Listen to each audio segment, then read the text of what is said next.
1.5 motorcycle per people in Vietnam, per person in Vietnam now. I think because of kind of motorcycle is kind of flexible vehicle for Vietnamese people to riding around, and actually it's cheap. It's reasonable price for our income, you know. We don't have much place for the car. Actually, infrastructure is not as good as other places like in America, like your countries, and by the bad choice for us, you know. The traffic is getting worse and worse in Hanoi because of the more and more cars and the infrastructure not keeping up with the ability to handle the cars. But again, I think still a lot of people are on bikes. It's so strange for a foreigner come here to get into the street in Vietnam, especially when they cross the street, because it's so strange and different between other countries.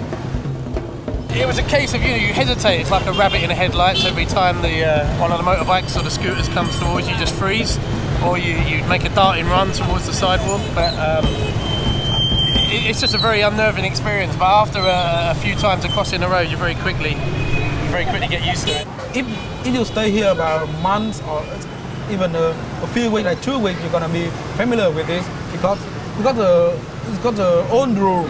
When you cross the streets, you must watch what people coming and predict what they're gonna do.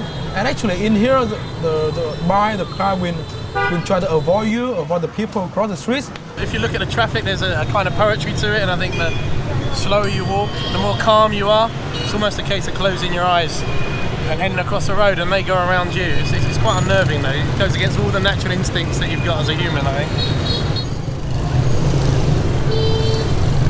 Well, the art is you don't look backwards, first of all. You always keep your forward momentum. You don't look back. And it's usually by size and how much noise you make. In terms of the sheer volumes of motorbikes and scooters, there's nothing like this on Earth.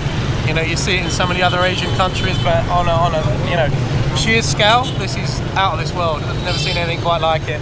Frankly, I haven't seen this anywhere. I mean, Ho Chi Minh and the rest of the country love their bikes, but in Hanoi, they spend a lot of money on their bikes and like having the newest and the fastest and the sexiest models available. It's just unorganized chaos to the naked eye, really.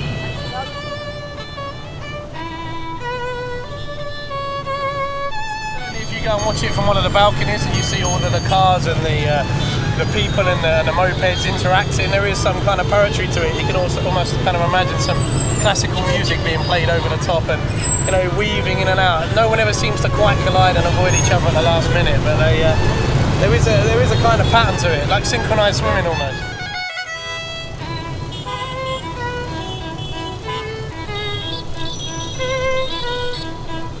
I'm yet to see any contact of any kind. I mean, there's a number of times I've looked away, waiting for the bang, to see someone lying on the floor, but it hasn't quite happened yet. I've noticed that the cars drive very slowly. It's the motorbikes and the scooters that seem to really go for it. But no, as I say, it seems like everyone's still living.